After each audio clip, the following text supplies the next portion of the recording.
Hola, bienvenido a tu podcast Urantia en audio. Nos tomamos el atrevimiento de insertar este mensaje antes de comenzar con el podcast para pedirte que por favor nos ayudes compartiendo este podcast con tus familiares y amigos. También te dejamos saber que este podcast ya está disponible en Apple Podcasts. Gracias.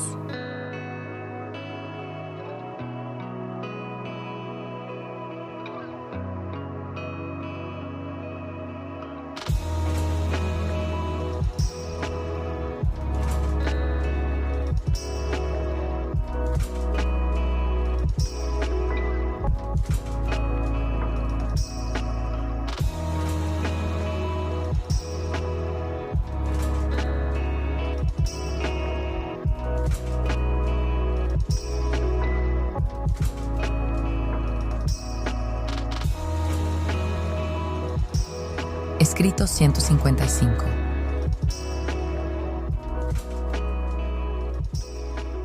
Huida por el norte de Galilea.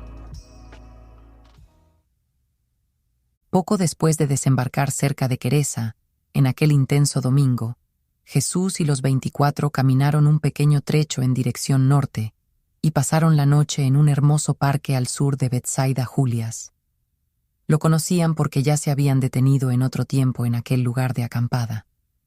Por la noche, antes de retirarse, el maestro reunió en torno a él a sus seguidores y comentó con ellos los planes previstos para su viaje a través de Batanea y el norte de Galilea hasta la costa fenicia.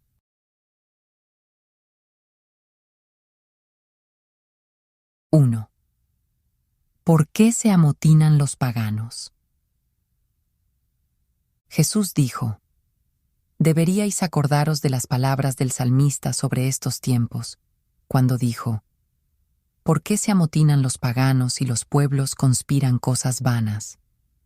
Se reunieron los reyes de la tierra, y los príncipes del pueblo se juntaron en uno contra el Señor y contra su ungido, diciendo: Rompamos las ligaduras de la misericordia y echemos de nosotros las cuerdas del amor. Ante vuestros ojos, veis hoy cómo se cumple esto. Pero no veréis cumplirse el resto de la profecía del salmista, porque albergaba ideas equivocadas sobre el Hijo del Hombre y su misión en la tierra. Mi reino se funda en el amor, se proclama en la misericordia y se establece mediante el servicio desinteresado. Mi Padre no se sienta en el cielo y se ríe con sorna de los paganos. Ni se enfurece, ni los turba en gran cólera. Es cierta la promesa de que el Hijo tendrá por herencia a estos llamados paganos, en realidad hermanos suyos faltos de conocimiento e instrucción. Y yo acogeré a estos gentiles con los brazos abiertos de la benevolencia y el amor, y se les mostrará esta amorosa bondad, pese a las lamentables palabras escritas de que el Hijo triunfante los quebrantará con vara de hierro, y como vaso de alfarero los quebrará. El salmista os exhortó a servid al Señor con temor. Yo os pido que participéis de los excelsos privilegios de la filiación divina por la fe. Él os manda a que os alegréis con temblor. Yo os pido que os regocijéis con la seguridad de la fe. Él dice: Besad al Hijo, para que no se enoje y perezcáis, pues se inflama su ira. Pero vosotros habéis vivido conmigo, y sabéis bien que el enojo y la ira no son partes de la instauración del reino de los cielos en los corazones de los hombres.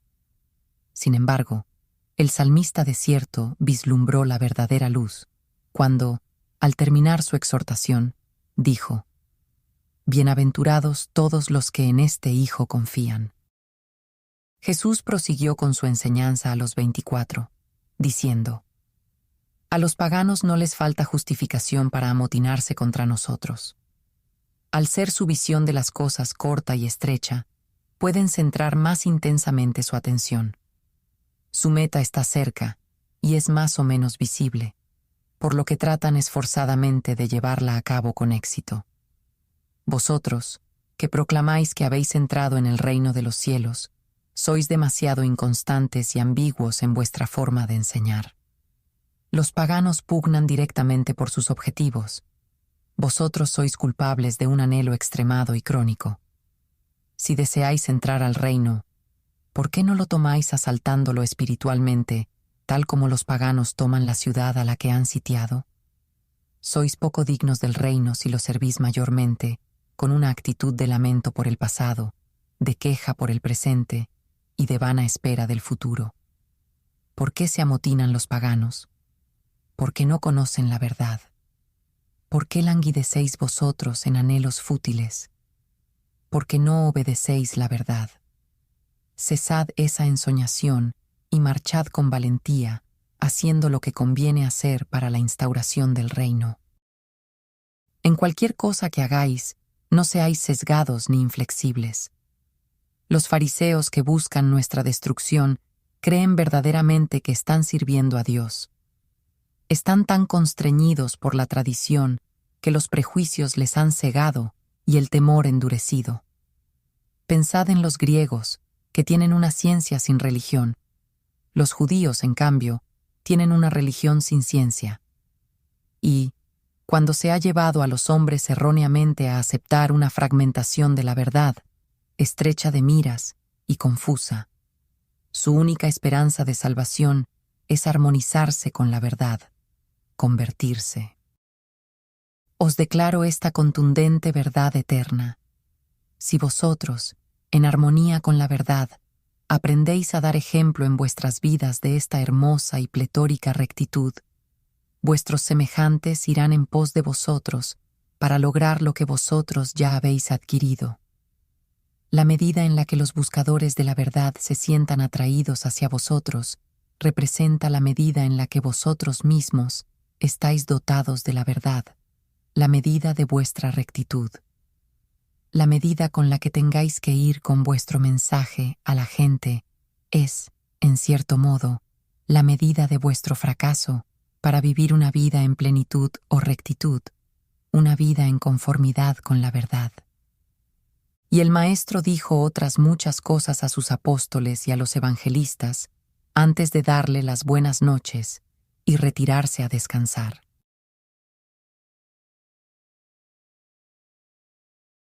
II. Los evangelistas en Corazín. El lunes 23 de mayo por la mañana, Jesús pidió a Pedro que fuera a Corazín con los 12 evangelistas, mientras él, con los 11, partía hacia Cesarea de Filipo, tomando la ruta del Jordán hasta la carretera de Damasco-Cafarnaúm, desde donde se encaminaron al noreste hasta el cruce con la carretera de Cesarea de Filipo, ciudad a la que se dirigieron. Allí se quedaron e impartieron sus enseñanzas durante 2 semanas. Llegaron en la tarde del martes, 24 de mayo. Pedro y los evangelistas permanecieron en Corazín 2 semanas, predicando el evangelio del reino a un grupo pequeño, pero ferviente, de creyentes. Sin embargo, no les fue posible hacer muchos más. En ninguna otra ciudad de Galilea se lograron tan pocas almas para el reino como en Corazín.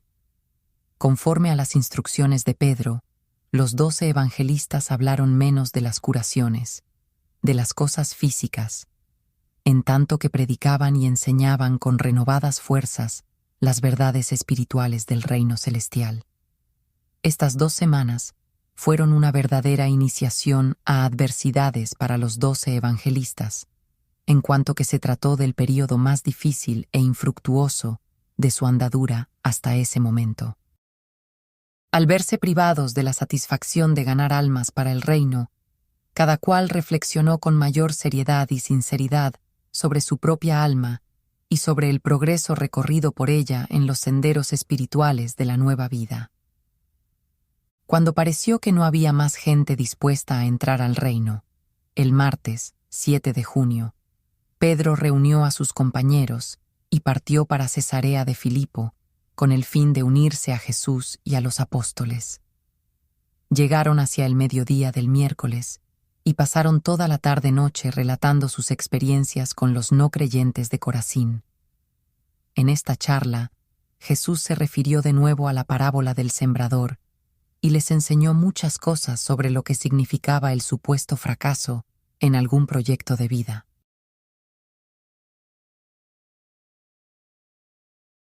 3.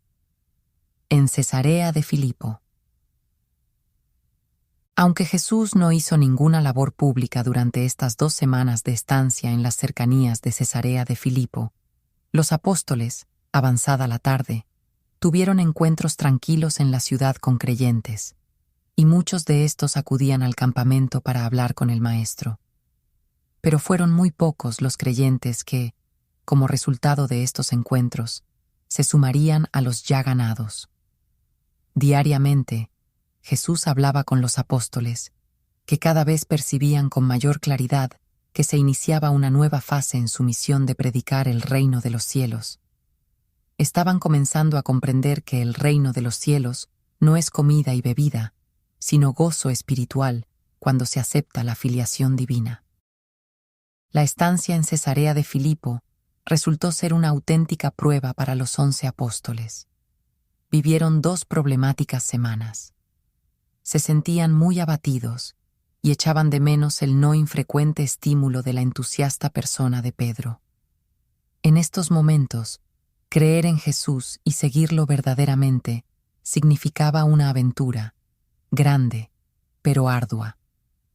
Aunque no fueron muchas las conversiones realizadas durante estas 2 semanas, los apóstoles aprendieron bastante, y les fueron muy provechosas las charlas que mantenían diariamente con el Maestro.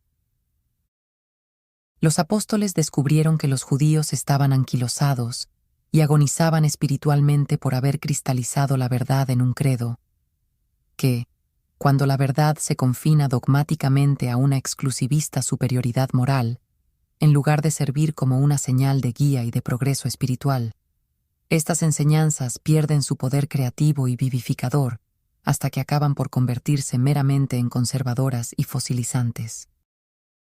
Cada vez más, a través de Jesús, aprendieron a mirar a la persona humana en relación a sus posibilidades en el tiempo y en la eternidad.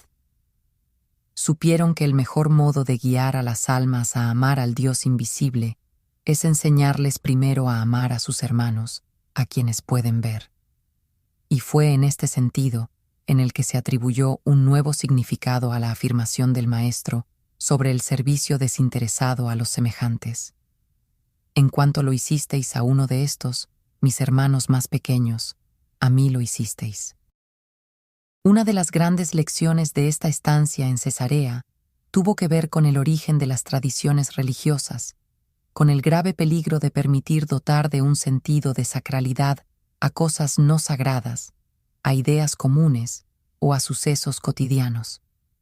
En una de estas charlas, aprendieron que la auténtica religión consistía en la profunda lealtad del hombre a sus creencias más elevadas y verdaderas. Jesús advirtió a sus creyentes de que, si sus anhelos religiosos eran únicamente materiales, el aumento de su conocimiento sobre la naturaleza poco a poco reemplazaría sus creencias en el origen sobrenatural de las cosas hasta hacerlos perder su fe en Dios. Pero que, si su religión era espiritual, el progreso de la ciencia física jamás interferiría con su fe en las realidades eternas y en los valores divinos. Aprendieron que la religión, cuando se rige por razones puramente espirituales, da más valor a la vida, la llena de propósitos, la dignifica con valores trascendentales, la inspira con formidables motivaciones, y todo ello, mientras conforta al alma humana, otorgándole al mismo tiempo una esperanza sublime y sustentadora. La verdadera religión tiene por objeto aliviar las tensiones de la existencia. Libera la fe y la valentía para facilitar la vida diaria y el servicio desinteresado. La fe proporciona vigor espiritual y hace que la rectitud fructifique. Repetidas veces, Jesús enseñó a sus apóstoles que ninguna civilización puede sobrevivir durante mucho tiempo la pérdida de lo mejor de su religión. Y jamás se cansó de señalar a los 12 del gran peligro de aceptar símbolos y ritos religiosos en sustitución por la experiencia religiosa. Constantemente, dedicó toda su vida en la tierra a deshacer las petrificadas formas de la religión y convertirlas en las fluidas libertades de la filiación iluminada.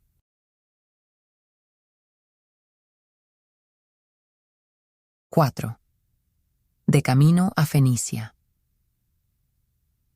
La mañana del jueves 9 de junio, tras recibir nuevas sobre el avance del reino traídas desde Betsaida por los mensajeros de David, este grupo de 25 maestros de la verdad salió de Cesarea de Filipo y emprendió su viaje hacia la costa de Fenicia.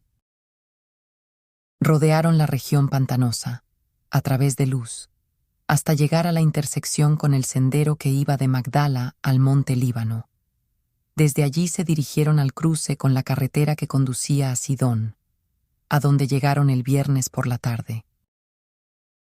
Al detenerse para almorzar bajo la sombra de un saliente rocoso, cerca de Luz, Jesús dio a sus apóstoles una de las charlas más excepcionales que jamás habían oído en todos los años que llevaban acompañándolo.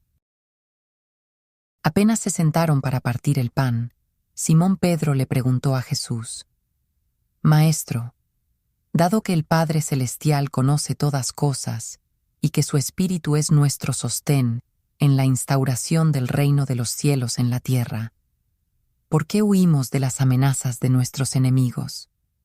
¿Por qué no nos enfrentamos con los enemigos de la verdad?»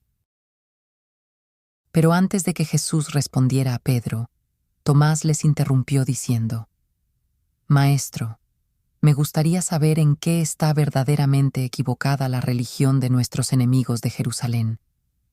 ¿Cuál es la diferencia real entre su religión y la nuestra? ¿Por qué hay tal disparidad de creencias si todos profesamos servir al mismo Dios?» Y cuando Tomás terminó, Jesús le dijo: «Aunque no quiero pasar por alto la pregunta de Pedro, porque sé bien lo fácil que resultaría malinterpretar mis razones para evitar, justo en este preciso momento, un enfrentamiento abierto con los dirigentes de los judíos, será de más provecho para todos vosotros si opto en su lugar por contestar a la pregunta de Tomás. Y es, pues, lo que haré cuando hayáis terminado vuestro almuerzo».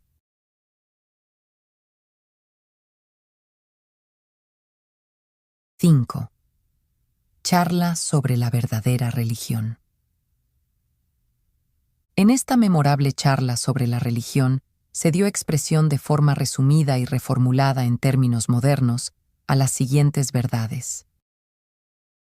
Aunque las religiones del mundo poseen un origen doble, natural y revelado, en cualquier momento dado y en cualquier población se dan tres formas diferentes de devoción religiosa y que obedecen a las tres manifestaciones siguientes del impulso religioso. 1. La religión primitiva. El impulso seminatural e instintivo que insta a temer a las energías misteriosas y adorar a las fuerzas superiores. Es principalmente una religión de la naturaleza física, una religión del temor. 2.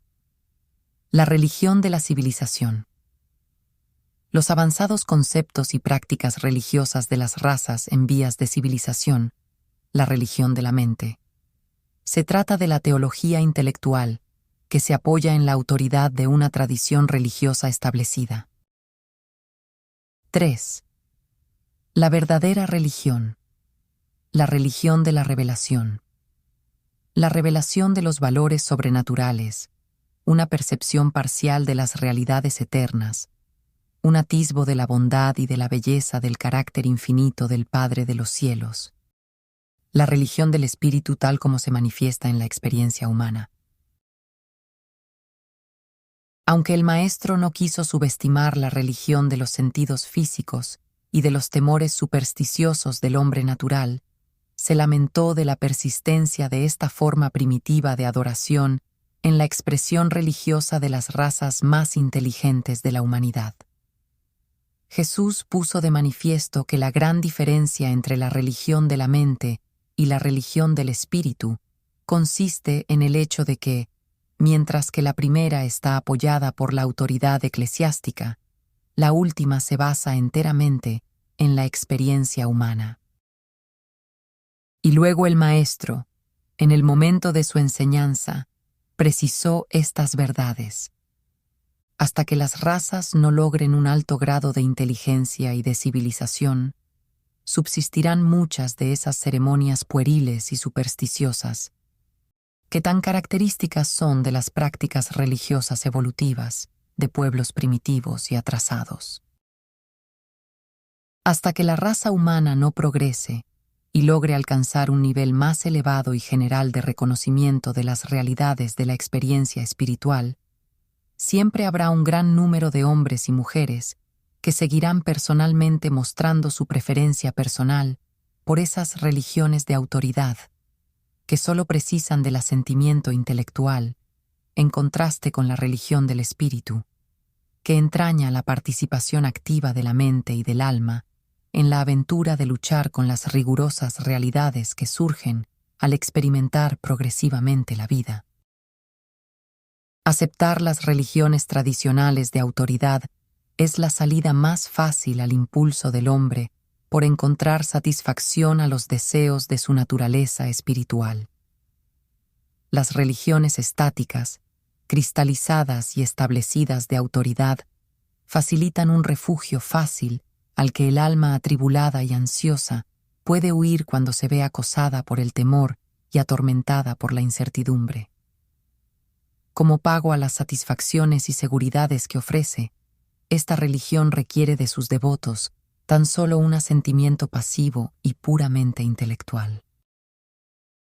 Y en la tierra, durante mucho tiempo, existirán esos seres inseguros, miedosos e indecisos que preferirán encontrar consuelo religioso de ese modo, aunque, al apostar por las religiones de autoridad, pongan en peligro la soberanía de su persona, degraden su propia dignidad y renuncien absolutamente a su derecho de participar en la más apasionante e inspiradora de todas las experiencias humanas posibles.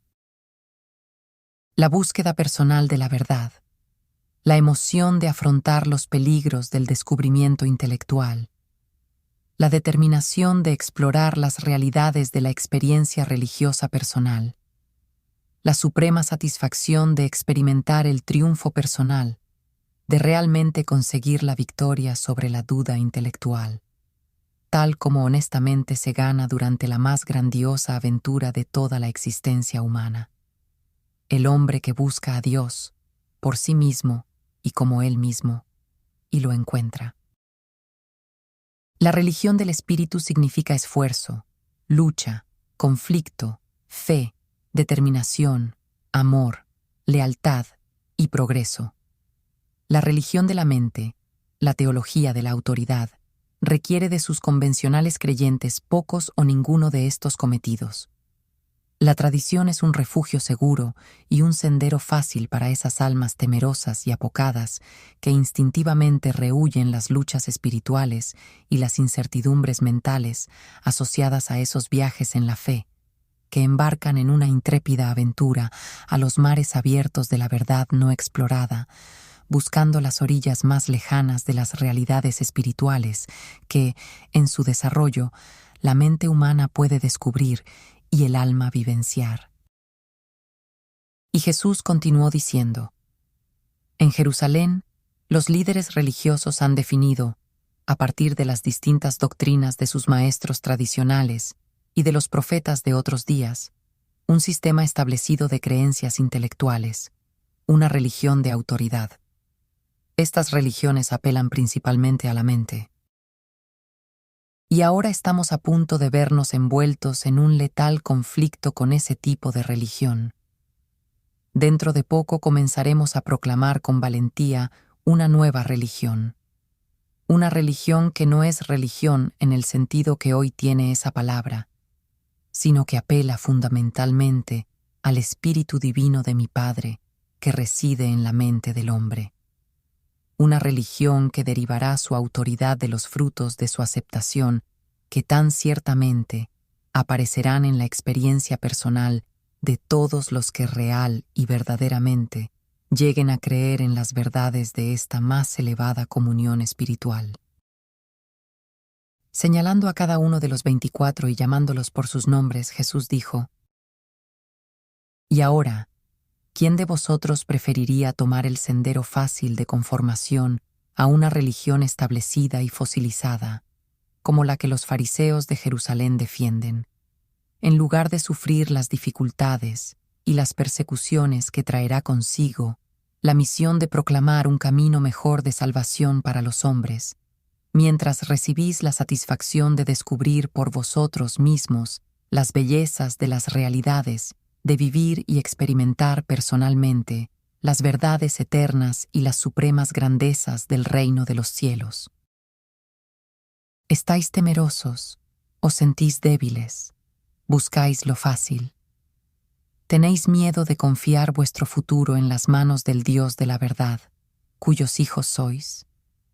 ¿Desconfiáis del Padre, siendo prole de Dios?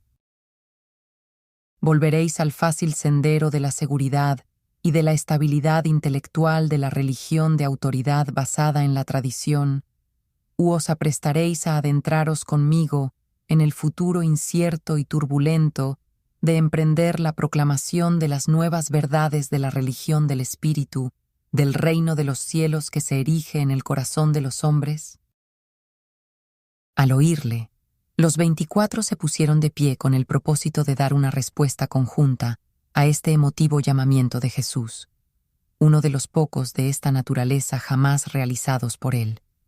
Pero él levantó la mano y los detuvo, diciendo: Iros ahora cada uno aparte, cada cual a solas con el Padre, y buscad una respuesta no emocional a mi pregunta, y habiendo encontrado esa actitud verdadera y sincera del alma, habladle sin reservas y con gran convicción de dicha respuesta a mi Padre y vuestro Padre, cuya infinita vida de amor es el espíritu mismo de la religión que proclamamos. Los evangelistas y apóstoles se retiraron cada cual por su lado por poco tiempo. Sus espíritus estaban enaltecidos, sus mentes inspiradas, y sus emociones en gran estado de excitación por las palabras de Jesús. Pero, cuando Andrés los convocó, el maestro solo dijo: Continuemos con nuestro viaje. Vamos a Fenicia para quedarnos algún tiempo, y todos vosotros debéis orar al Padre para que transforme vuestras emociones de mente y cuerpo en las más altas lealtades de la mente y en las más satisfactorias experiencias del espíritu. Mientras transitaban por la carretera, los 24 iban callados, pero pronto comenzaron a hablar unos con otros, y para las 3 de esa tarde no quisieron seguir adelante. Se detuvieron, y Pedro, yendo a Jesús, dijo: Maestro, tú nos has hablado palabras de vida y de verdad. Quisiéramos oír más. Te suplicamos que continúes comentándonos estas cosas.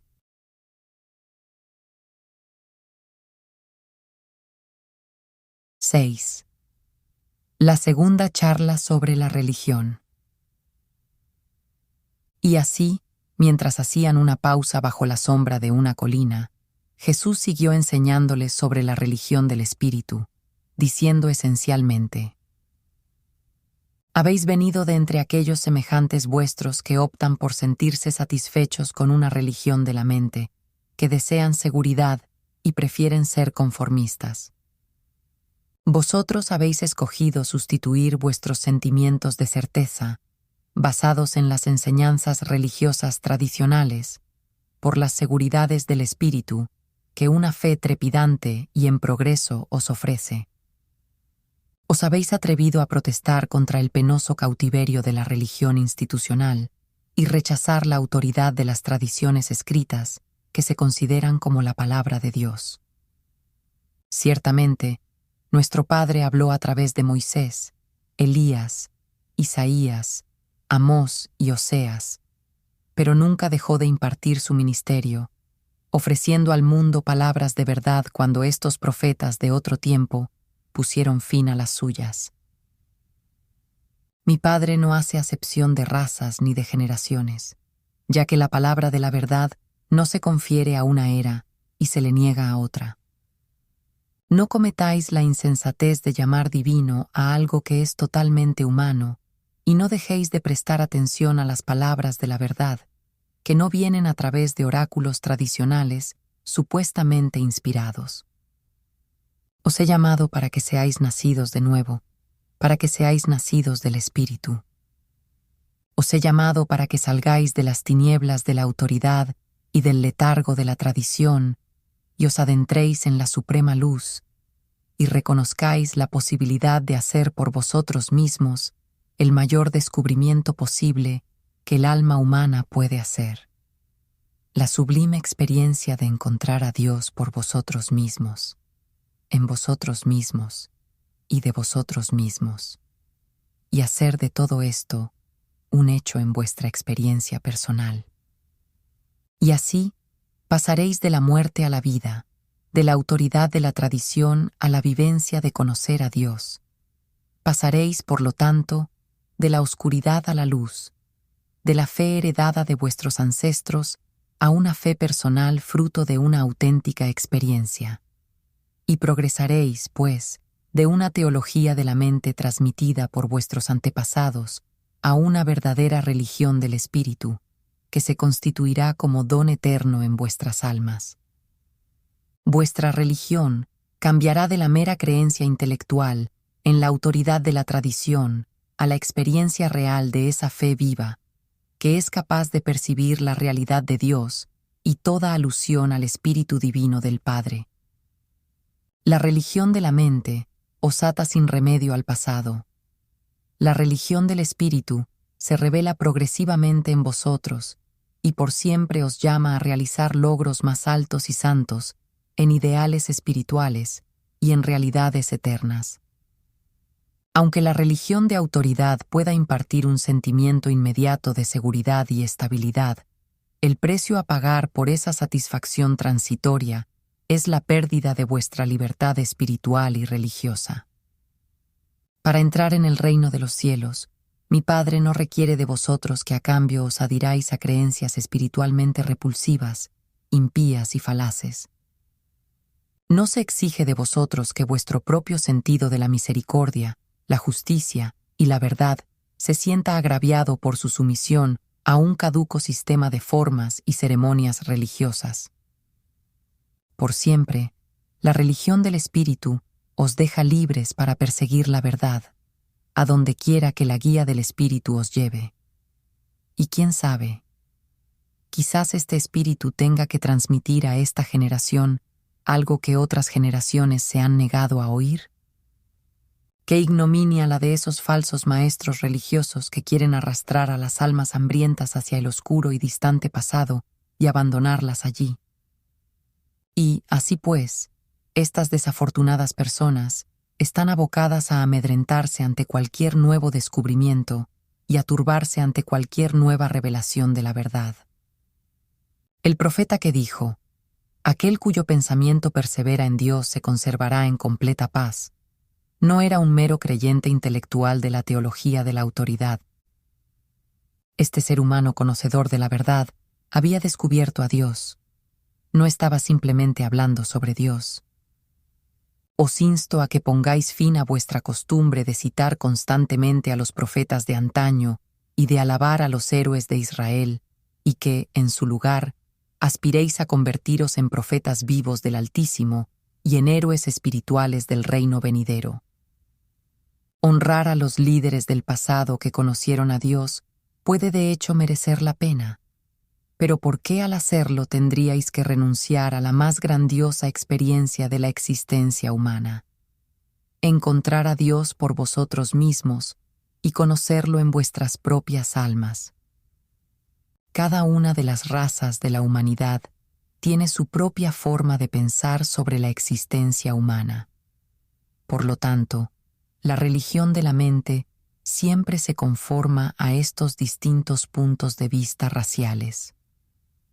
Las religiones de autoridad jamás podrán llegar a unificarse. Solo se podrá lograr la unidad de la humanidad y la hermandad de los mortales mediante la supradotación de la religión del espíritu. Las mentes pueden diferir según las razas, pero toda la humanidad está habitada por el mismo espíritu divino y eterno. La esperanza de la hermandad de los hombres solo puede manifestarse cuando, y conforme, las de semejantes religiones intelectuales de autoridad queden impregnadas y eclipsadas por la unificadora y ennoblecedora religión del espíritu, la religión de la experiencia espiritual personal. Las religiones de autoridad solo pueden dividir a los hombres y provocar que adopten diferentes posturas intelectuales, siempre discrepantes. La religión del espíritu unirá paulatinamente a los hombres y los hará comprensivos y solidarios entre ellos. Las religiones de autoridad exigen uniformidad de doctrina entre los hombres, algo imposible de lograr en el actual estado del mundo. La religión del espíritu solo requiere unidad de experiencia, uniformidad de destino, permitiendo por completo la diversidad de creencias. La religión del espíritu requiere solamente uniformidad de percepción, y no uniformidad de punto de vista y actitud. La religión del espíritu no exige uniformidad de perspectiva intelectual, solo unidad de sentimiento espiritual. Las religiones de autoridad se cristalizan en inertes credos. La religión del espíritu se convierte en creciente gozo y libertad, mediante actos ennoblecedores de servicio amoroso y de misericordioso ministerio. Pero que ninguno de vosotros mire con desprecio a los hijos de Abraham, porque estén pasando por estos difíciles tiempos de tradición estéril. Nuestros ancestros se entregaron con perseverancia y pasión a la búsqueda de Dios, y lo hallaron y lo conocieron como ninguna otra raza lo había hecho desde los tiempos de Adán, quien, por ser él mismo un hijo de Dios, bien sabía de esto. Mi padre no ha pasado por alto la larga e incansable lucha de Israel por hallar y conocer a Dios desde los días de Moisés. Durante infatigables generaciones, los judíos no han dejado de esforzarse, sudar, gemir y soportar las aflicciones, y sentir el dolor de verse incomprendidos y despreciados como pueblo, y todo con el fin de estar más cerca de descubrir la verdad sobre Dios. A pesar de todos los errores y vacilaciones de Israel, nuestros padres, desde Moisés hasta los tiempos de Amós y Oseas, lograron paulatinamente revelar para todo el mundo una imagen cada vez más clara y fiel del Dios eterno.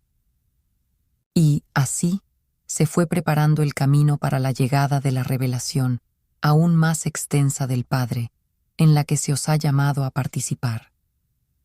Nunca os olvidéis de que solo hay una aventura que es más satisfactoria y emocionante que el intento de descubrir la voluntad del Dios vivo, y es la suprema experiencia de esforzarse honestamente por hacer la voluntad divina.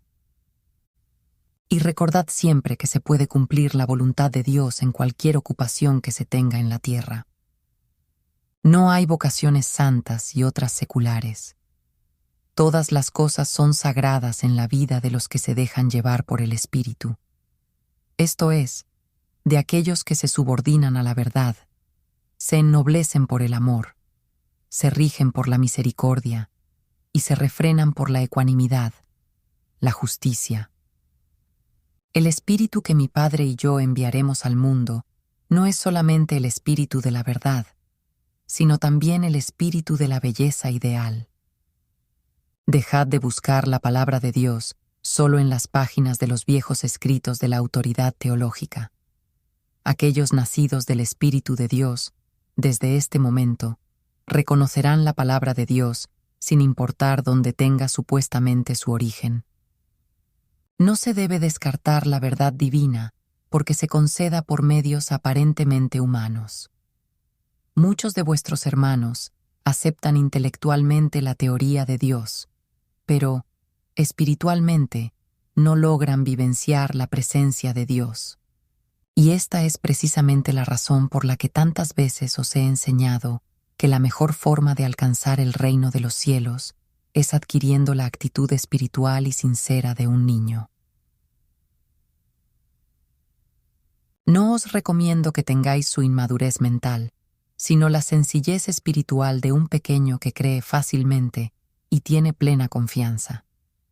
No es tan importante que conozcáis acerca del hecho de Dios, como lo es que progresivamente crezcáis en vuestra capacidad para sentir la presencia de Dios.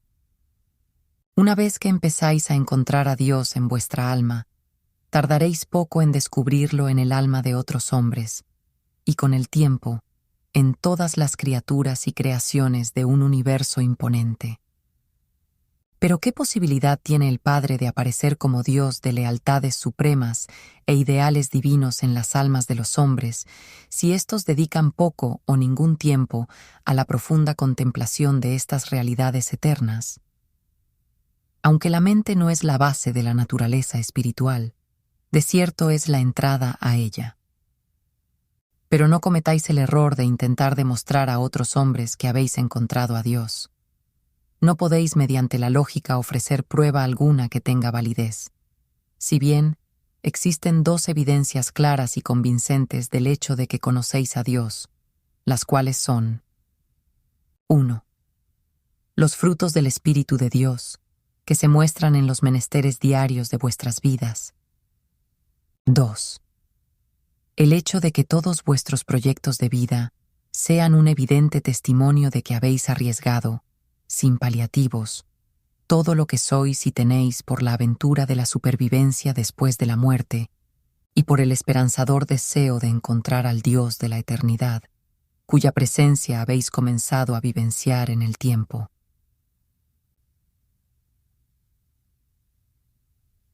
Sin embargo, no os equivoquéis. Mi Padre siempre dará respuesta al más tenue destello de fe. Él toma conocimiento de las emociones físicas y supersticiones del hombre primitivo. Y, respecto a esas almas honestas pero temerosas, cuya fe es tan débil que equivale a poco más que a un conformismo intelectual y a una actitud pasiva de asentimiento a las religiones de autoridad, el Padre está siempre alerta para honrar y dar sus cuidados incluso a estos leves intentos de llegar a Él. Pero de vosotros, que se os ha llamado de la oscuridad a la luz, el Padre espera que creáis con todo vuestro corazón. Vuestra fe regirá por completo vuestra actitud de cuerpo, mente y espíritu. Vosotros sois mis apóstoles.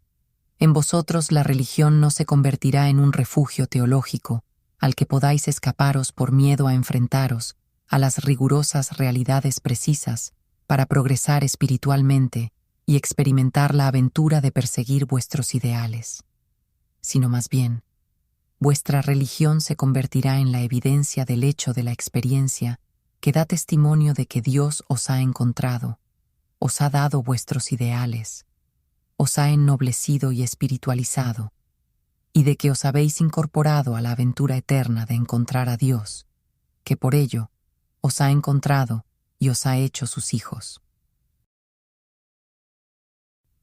Y cuando Jesús acabó de hablar, hizo señas a Andrés, y señalando al oeste, hacia Fenicia, dijo: «Sigamos nuestro camino».